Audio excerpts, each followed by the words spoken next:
এক হজযাত্রী আমেরের জন্য ফ্লাইট ফিরে এলো ২ বার। আল্লাহর পবিত্র ঘর তাওয়াফ করার ইচ্ছা দীর্ঘদিন ধরে লালন করে আসছিলেন লিবিয়ার যুবক আমির মাহাদি মনসুর। চলতি বছর হজের জন্য নিবন্ধন করেন তিনি। সব আনুষ্ঠানিকতা শেষ করে তবে বিমানবন্দরে যাওয়ার পর বিপাকে পড়েন আমির।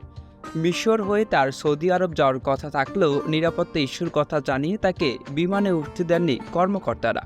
এক পর্যায়ে আমিরকে ছাড়াই টেক অফ করে বিমানটি।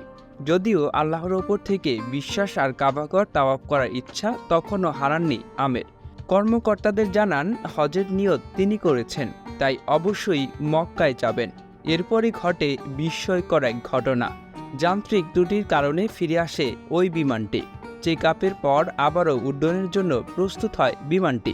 তবে এবারও তাতে উঠতে দেওয়া হয়নি আমিরকে। তবে আবারও ত্রুটির কারণে বাধ্য হয়ে বিমানটি দ্বিতীয়বারের মতো আবার ফিরে আসে। এ সময় পাইলট নিজেই ঘোষণা দেন আমিরকে বিমানে না নিয়ে সৌদি আরবের উদ্দেশ্যে যাত্রা করবেন না। এরপরেই তাকে নেওয়া হয় বিমানে। হজের জন্য যাত্রা করেন আমির।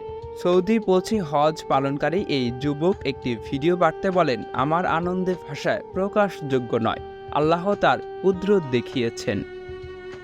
রবিউল হাসান সাগর, কাজী টিভি।